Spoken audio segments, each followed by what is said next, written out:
Hey everyone, before we dive in, hit that subscribe button to join our community and never miss a story. I'm Sophia, and at 32, I've built this incredible career as a visual artist in the heart of Seattle, living in a snug apartment with views of the foggy Salish Sea, working with clients who truly appreciate my imaginative flair. But 19 years back, when I was only 13, my mom and dad flat out left me at this rundown fuel stop 60 miles from our house. It all happened because I fell ill and messed up their big camping getaway. They stared right at me and said to toughen up and find my own path home, then sped away in a cloud of dirt without even looking back.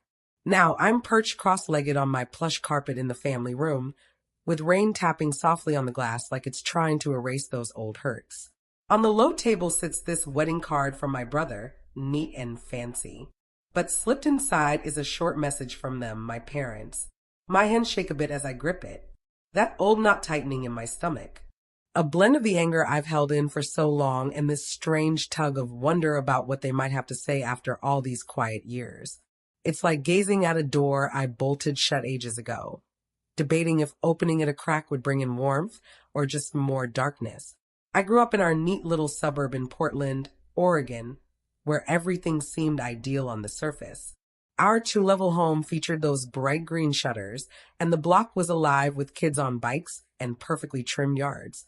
We'd gather for meals around the oak table in the kitchen, the aroma of Mom's beef stew wafting through, and Dad would share about his workday while my brother and I sat still. But behind those doors, it was all about this rigid hardness that felt more like a prison than a house. My dad had done 8 years in the military before I was born, and those battles left a mark on him inside. He'd witnessed stuff in war that convinced him feelings were a danger that could end you. So he carried that attitude into our family, instilling it in us like boot camp. Beds needed those sharp, neat edges each day. Toys stowed away completely. And any hint of crying, no way. You'd get a hard stare and a talk about keeping it together. My mom came from a household struck by hard knocks, trekking miles to class in rain or sleet starting at 10, doing small gigs to put meals out. She believed that sort of struggle forged strength, and anything gentler would leave you vulnerable to life, particularly for a daughter.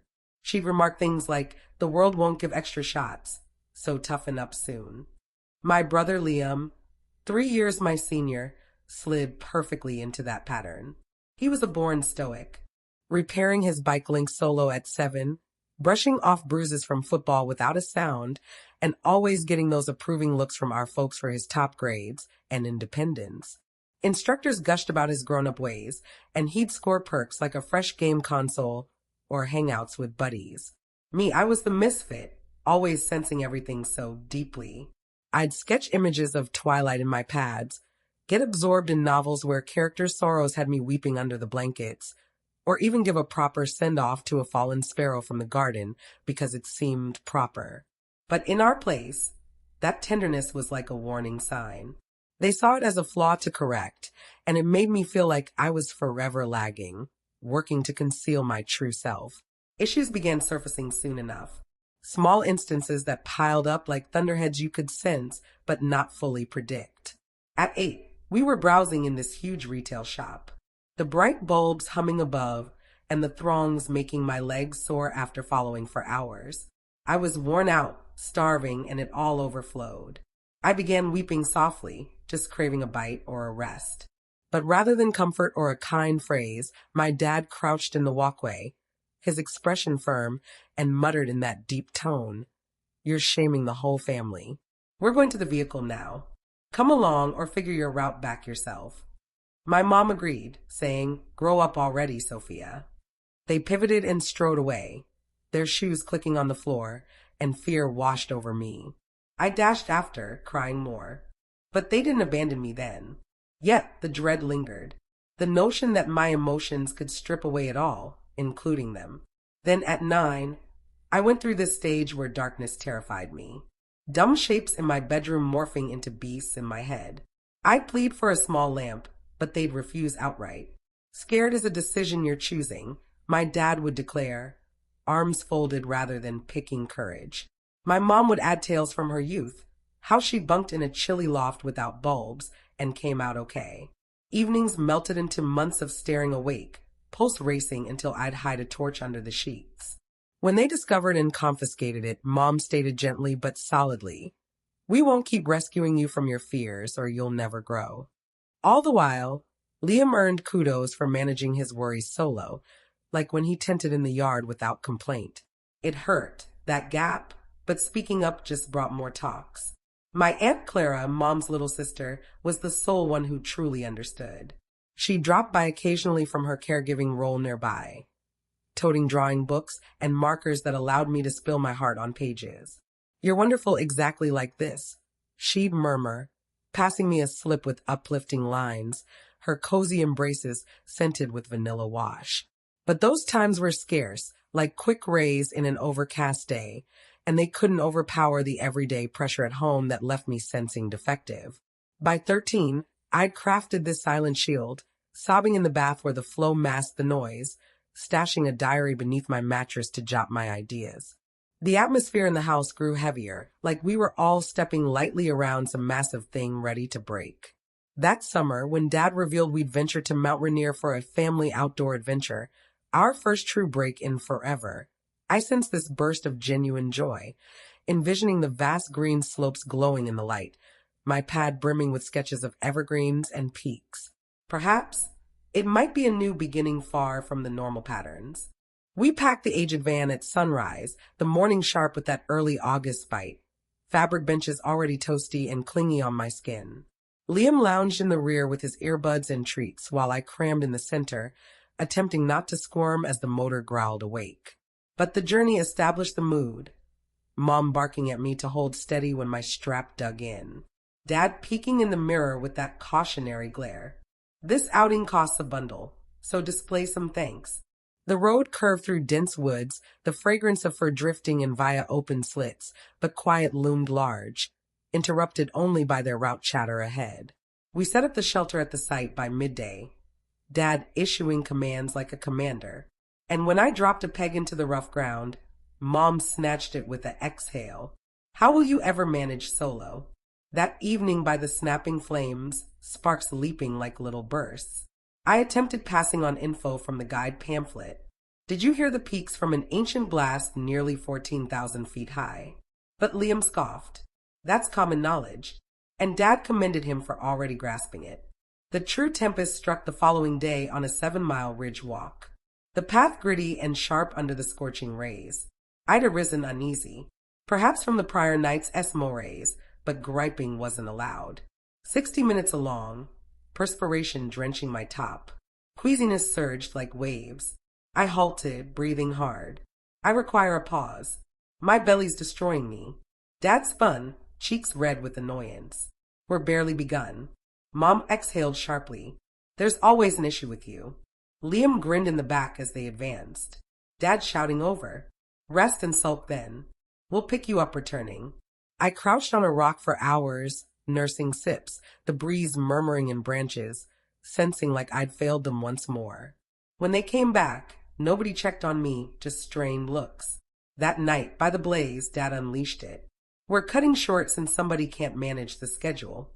The phrase cut through the hazy air, Liam grumbling. "She always wrecks things." I huddled in my bag that night, the canvas flapping like criticism, hoping the earth would take me. Day arrived mute as we loaded, the green hills receding in the glass like a vanished hope. 2 hours later, Dad stopped at the shabby fuel station.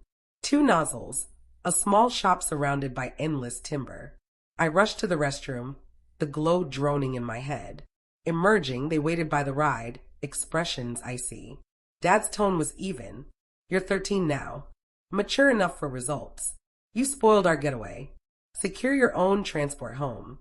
Mom inserted, "Time to toughen up." I pleaded, "This can't be real." But they entered, Dad stating, "See for yourself." And the motor thundered, wheels flinging pebbles as they disappeared on the road, stranding me in stifling grit, chest thumping like it exploded. Everything whirled as their rear lamps dimmed.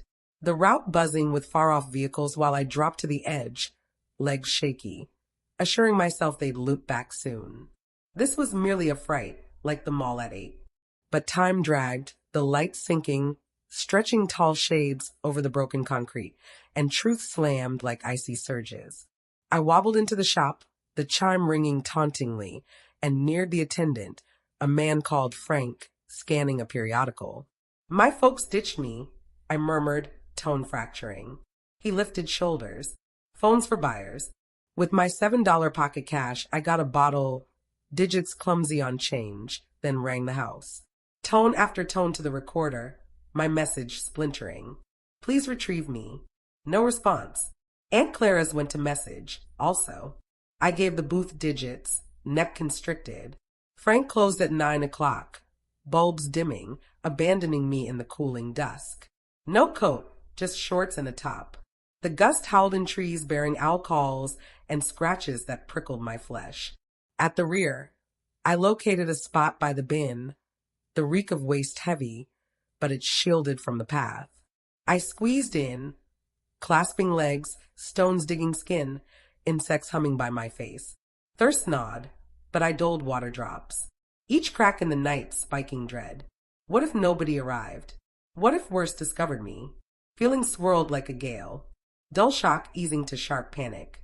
Images of icing solo, then searing fury at their harshness. How dare they? I pondered, hands tight in the moist soil. By late night, determination solidified. I'd never rely on them again, mapping morning flights in my thoughts. But the freeze sank to bones. Tremors racking and isolation struck fiercest. Picturing them cozy at home untroubled.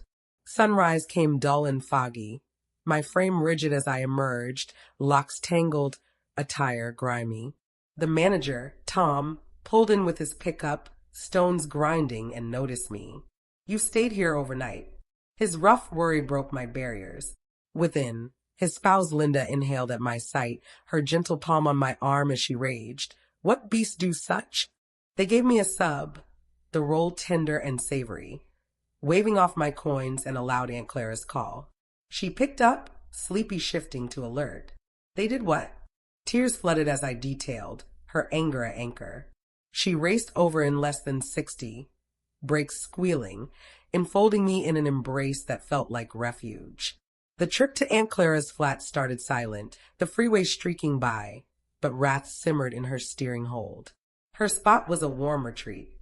Volumes piled on racks, greenery dangling tendrils, cushy cushions all around. Nothing like the bare strictness back there. "You're remaining here," she declared solidly, settling me in the guest room with its blanket faintly vanilla-scented. We rang Mom on loud. Her relaxed, "Oh," she reached you sparked Clara's rage. "You abandoned her to chill by a bin." Mom argued, instilling independence. "We planned it." Hearing that detached scheme, something in me broke. It wasn't error, but deliberate hurt. I seized the device, firm amid drops. I rested outdoors, terrified. "Will you fetch?" Her reply, "Say sorry when prepared." Locked it. I wasn't returning. Aunt Clara leaped to work, her healing experience driving her guardianship. She'd viewed too many harmed youths to ignore. We visited a physician who logged my marks, scrapes, shivers, saw a counselor where I poured out years of disregard. She secured an attorney, using funds from extra hours and 3 days on. With police backup, we fetched my belongings from the prior residence. Mom and Dad observed detached, but Liam sneaked in, murmuring. I didn't believe they'd actually go. "Forgive me." His remorse, from eras of favored while seeing my pain, weighed, but too delayed for simple mends. Dad barred the entry. This defiance alters zilch, but I retorted. I deserved more from guardians and exited, the latch snapping like ending note. Sessions with Dr. Harper turned my foundation. Her space cozy with foliage and soft glow. "Their deeds stem from their issues, not yours," she'd note, aiding to unravel how Dad's battle wounds and Mom's struggle dreads warped into mistreatment. Classes changed halfway, murmurs trailing me. That kid her folks discarded, but I plunged into painting and prose, gaining command and invention. Catching Mom in a market later, her empty stare like I vanished pain sharply, but it clarified. I wasn't faulty. They were. With Clara's backing, applauding my shows, mounting my honors, I viewed my tenderness as power. A shift where enduring turned to flourishing, no more shaped by their dismissal. Secondary years faded to university forms. And when Pratt Institute took me, Clara and I jigged in her small cook area, drops blending with glee. It was Liberty, distant from Portland's shadows. Relocating nationwide daunted, the flight's drone mirroring my anxiety, but it showed I could endure solo. Ironically, what they instilled, but my way. University plunged me with creatives who honored feelings. My works gaining acclaim, paving a Seattle role in charity visuals. Honors piling. An apartment with sea sights gained via determination. Links with parents remained none. Their festive notes dismissed. But Liam and I forged a shaky link. Cafe chats skirting past scars. His finance triumphs echoing our split. Then at 32, his nuptial card came with their memo. Fuzzy sorrows, a request to speak. Alarm struck, but Sessions and Clara's aid. I'll attend beside you. Urge me to face. We gathered at a waterfront eatery. Me there soon. Pulse quick as they walked in, worn and plain now. Why this moment? I pressed. Their reasons folded under my statements. You stranded me to perish in the freeze. Dad conceded. We overdid it. Mom murmuring. We erred. No complete justifications, but regret glimmered. I spelled it. I succeeded regardless. Counseling limits or zero. They assented. And at the ceremony, I raised glass to Liam and his sweet bride Emily, polite but apart, clutching Clara close. Home again, Mom's initial message arrived. Clumsy news. And I answered warily, protecting my calm. Fairness wasn't payback, but viewing them diminished, holding my strength, limits solid, like barriers I'd raised alone. Reflecting, that evening by the bin marked me profoundly, showing that even those supposed to cherish can crush your realm with their fractured parts. But the following times revealed something luminous. Strength isn't hardening. It's welcoming your soul. Forming a selected kin who values your tenderness as a treasure, not a burden. I relearned faith gradually via pals, chuckles, over brews. Clara's weekend rings and jobs that allow me to impact with my creations. Mending's no direct route. Shades sneak sometimes. But I've transformed those scars into tales of fortitude. Evidence that you can ascend from desertion and seize existence genuinely your own. Thanks a ton for sticking through to the finish. If this tale moved you, smash like on this clip and subscribe to the channel. Your backing lets me bring more tales like this